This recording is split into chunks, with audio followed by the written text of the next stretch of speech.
Ma'am, how do you react to criticisms about your travel expenses when you don't bring home po travel investment pledges? Oh, I'm sorry, wala akong kinuhang pera ng gobyerno sa mga biyahe ko abroad. Yes, ma'am. Opo. It was actually for last Friday. Ready na kami last Friday para pumunta dito. But the budget sponsor decided to defer it until Tuesday morning. So ngayon yun. Ang present ng budget ng Office of the Vice President at pag-defend ng approved sa DBM under the National Expenditure Program. Just like last time, ma'am, kayo lang din ang mag-isang humarap kayo sa budget hearing po ng OVP.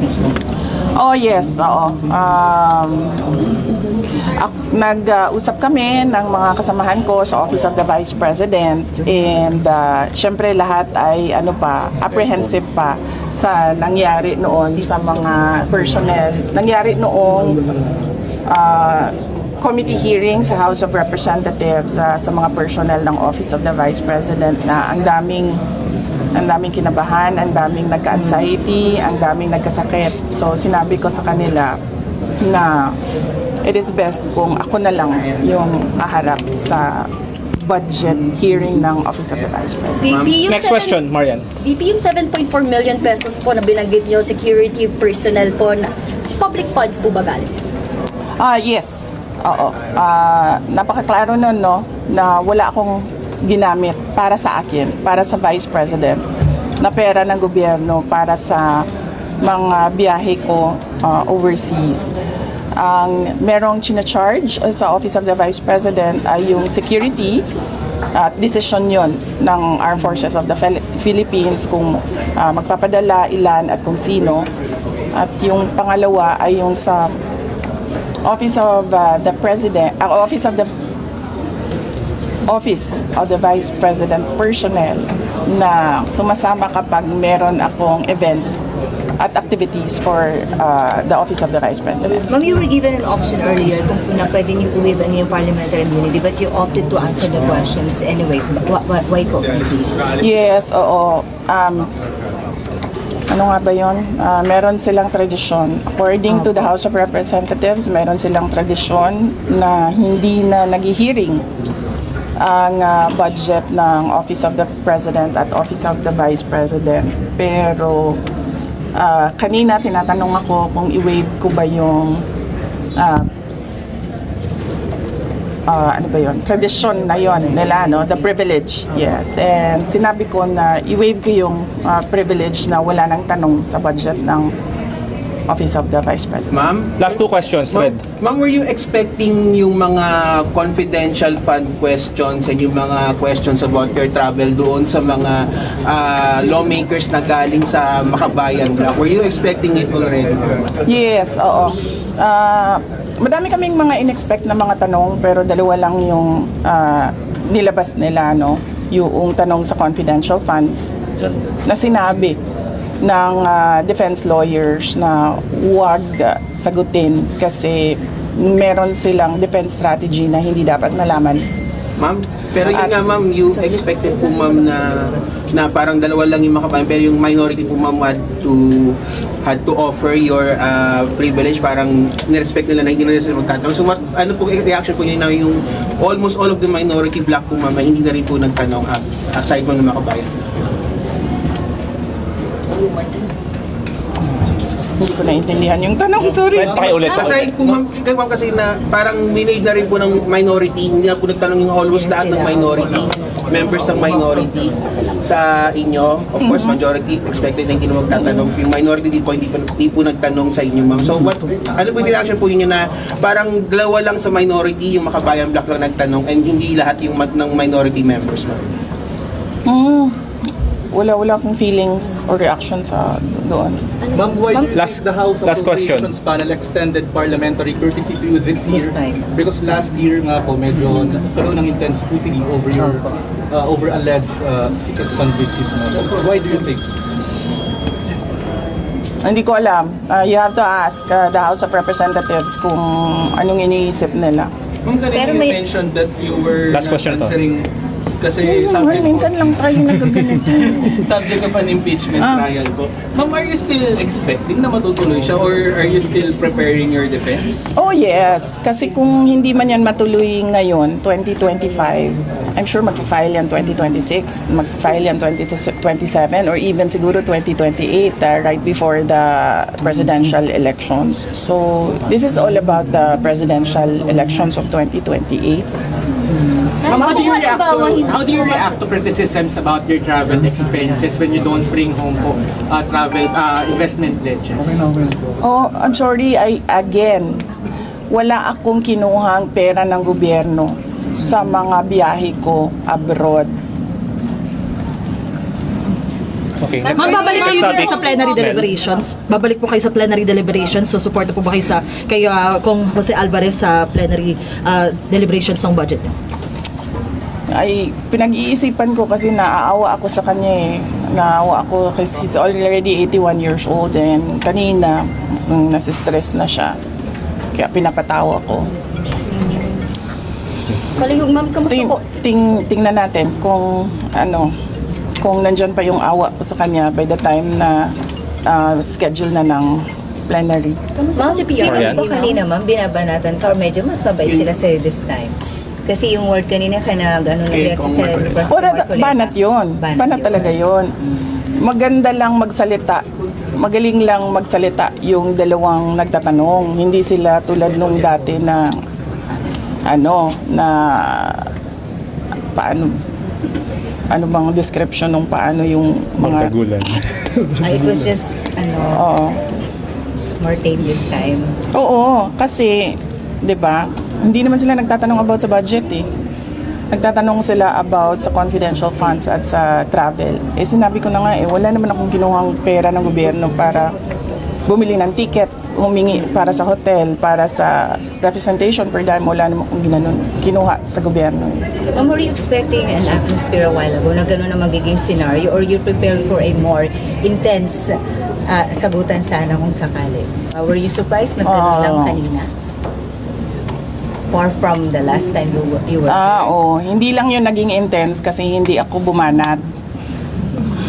Last time kasi, bumabanat ako kaya naging intense siya. So kanina, naisip ko, pamanatan ko ba ito sila o hindi? Why, ma'am? Ba't nga ba hindi? Ba't nga po? Naaawa ako kay Congressman Pepito Alvarez kasi he's 81 years old and I do not think that he can handle the stress of an intense and heated budget hearing. Kamusta po? Tumawag siya last Friday. Monday ngayon. Hindi siya tumawag kahapon. It's Tuesday now, ma'am. Last Friday siya tumawag. He's okay. Paano okay? Can you elaborate po? He's okay. Nag-usap kami about politics. Nag-usap kami about flood control. Nag-usap kami about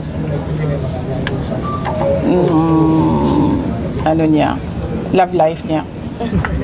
So updated po siya sa mga nangyayari ngayon, like nabanggit niyo nga po flood control issue. Ano pong nasasabi niya? Kasi bawal ako mag-discuss ng kung anong pinag-uusapan doon sa loob eh. So hindi ko masabi kung anong sinasabi niya. Okay, next question. Any more? Ma'am, pero nakababahala kasi parang ang sinasabi kasi ni Attorney Bonfan, he's unfit now. That's why we kept on asking how is really the former president kasi di ba parang kaya po na-defer ang kanyang supposedly confirmation of charges because of his health and medical condition. Sa tingin ko naman, merong mangyayaring hearing sa competency. So, antayin na lang natin yung mga experts. Both sides, sa ICC, sa prosecution, sa defense side. And I'm sure maglalabasan yung mga experts para sabihin kung ano yung problema. Okay. Ma'am, were you able Solas. Marian. He is well, ma'am. He is fit to stand trial. Ay, naku, hindi ako expert sa kung ano dapat ang kapasidad ng isang witness or ng isang accused. Pero ma'am, sa conversation niyo, sharp pa rin po bang mag-ano po sa pag-isip mo si former president? Sige, antayin na lang siguro natin yung hearing sa competency kung meron man. I'm sure masasabi ng mga experts kung Ano yung nakikita nila. Ma'am, were you Next able question. to see former Vice President Robredo when you visited Naga po? Did you have the chance? Kasi ganito yun. Noong nagkita kami ni Vice President Robredo sa bahay niya, alala nyo, That was hindi naman odd yun. Hindi odd yun sa akin kasi binibisita ko talaga yung mga former vice presidents. Nag-courtesy call ako sa kanila, nagpapakilala ako. Sinasabi ko kung ano nangyayari sa opisina, ano yung projects ngayon, mga ganun, updates. At dahil doon, binanatan si Vice President Leni Robredo ng mga kasama niya, mga yellow, mga pink, particularly ni Senator Trillanes. At hindi ko kasi gusto yung naggaganon yung isang former vice president. Being a vice president, ayoko yung ginaganon ang mga former vice president. So, for this visit sa Naga City, nagdesisyon ako na wag kami magkita para wala nang masabi ang mga tao about former Vice President Leni Robredo. Pero Haji. usap po kayo. Usap kayo. Hindi man, wala kaming numbers sa isa't isa. Haji. Apo. Ma'am, Madam Vice President, magandang tanghali po. Baka lang po aware po kayo sa recent moves po ni Cavite Representative Kiko Barzaga sa House. Parang china-challenge niya po kasi yung leadership ni House Speaker Martin Romualdez lang. Dapat lang. Dapat lang talaga. Dahil nakita nyo naman yung budget 2023, 24, 25. Malamang agawan na naman yan ng budget sa 2026. At lahat yung mga past budgets natin, nakita natin na it was under the leadership of Speaker Martin Romualdez. Ma'am, dahil hindi mamatay-matay yung issue ng ouster attempt dito sa Kamara, kayo po ba may personal po ba kayong best for the speakership? Wala, hindi ako, masyadong madami kaming inaasikaso sa Office of the Vice President para ko isipin kung anong nangyayari sa House of Representatives. Other matters, ma'am, baka meron din po kayong comment dun sa independent commission po ng Pangulo, yung composition, baka may any comment kayo, ma'am? Pag ikaw presidente ba, tapos alam mo na kung anong nangyayari. Tapos nakikita mo na based on the budget kung paano binaboy yung pera ng bayan. Mag-aantay ka pa ba ng komisyon o ng truth commission o ng kung anong komisyon yan? Actionan mo kasi kaagad dapat yan eh. Unang-una, sinabi ko na noon, nag-appoint siya, nagpumili siya ng speaker na involved sa bribery nakalagay sa isang kaso doon sa Amerika. Klarong-klaro na doon nakita na involved siya sa racketeering and sa bribery. So, ikaw ba, presidente ka ba, ilalagay mo ba yung ganyang klaseng speaker? Siyempre, hindi na, di ba? So, anong nangyari sa budget natin? Na-racketeering din yung budget natin. Tapos, syempre, sumabog na. Hindi ako makapagsalita sa Department of Public Works and Highways, pero makapagsalita ako sa DepEd kung anong nangyari. At sinabi ko na sa inyo. Sinabihan na siya, alam niya. In a cabinet meeting, sinabi sa kanya kung anong nangyari sa Department of Education budget. And then, ang ginawa niya is nag-change topic siya. So,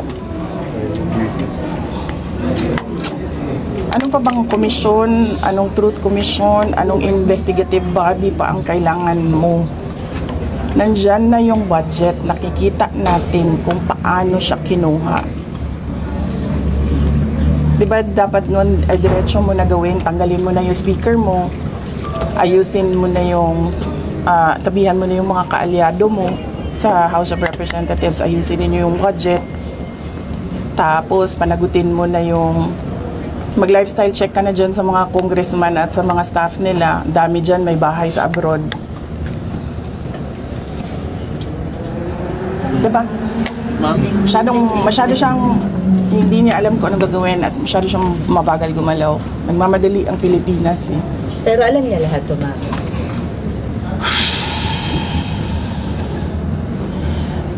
Alam nga nung bata na nakikinig lang at nanonood lang ng balita at nagbabasa lang ng budget. Presidente pa, hindi niya alam. Pero ma'am, di ba too little too late na po ba yung ginawa ni BBM? And of course, dapat po ba talagang kasuhan na si Speaker and si Sandy ko sa mga ginawa nila? Actually, hindi na nga siya too little too late eh. Nothing na nga siya eh. Nothingness na ang ginagawa ngayon. Ma'am, kaso, the Speaker was your campaign manager in 22. Were you not aware of these issues before? Hindi naman siya naging speaker noon eh. Ay, hindi, ma'am. I mean yung bribery po, kasi na-mention niyo yung bribery, alleged bribery. Were you not aware during the 22 campaign? I do not remember the exact time kung kailan ko nalaman yung case doon sa United States kung saan nabanggit yung pangalan niya sa pagtatanggap ng bribery for the cases that were filed here in the Philippines. Pero hindi naman kasi ako ang pumipili ng speaker eh. Ang pumipili ng speaker ay ang presidente. At naging campaign manager lang naman siya by default eh kasi siya yung president ng partido ng Lakas. Ma'am, yung Any more questions? po sa Senate, ma'am. Senate po ma'am. Sa Senate. Ano naman? Hindi naman tapos-tapos yan. Meron na namang Senate. Sinabi niya ni SP kahapon, napaka na lang daw ito ng minority. Kaya medyo napikong si Senator Bato. Nagkaroon ulit ng heated argument yesterday. Hindi ko rin sinusundan kung anong nangyayari sa Senate. Pero nandun ako bukas, sabihan niyo yung mga kaibigan niya sa Senate. Hindi for budget hearing. Meron lang akong bibisitahin na senador. Sino po, ma'am? Ay, Ay, hindi ko pala banggitin yun kasi baka tumagal ako doon. Mamadali ako. May isa lang. Si Senator Amy? Amy, ma'am. Hindi. Si Senator Amy. Senator Amy, katext ko yan araw-araw. Senator Robin. Hindi si Senator Robin. Magkikita kami sa rally sa Japan. May rally kami doon. Ay, tuloy yun, ma'am, yung 20 at 21 po. All right, so bago na tuloy kayo. Thank you. Thank you.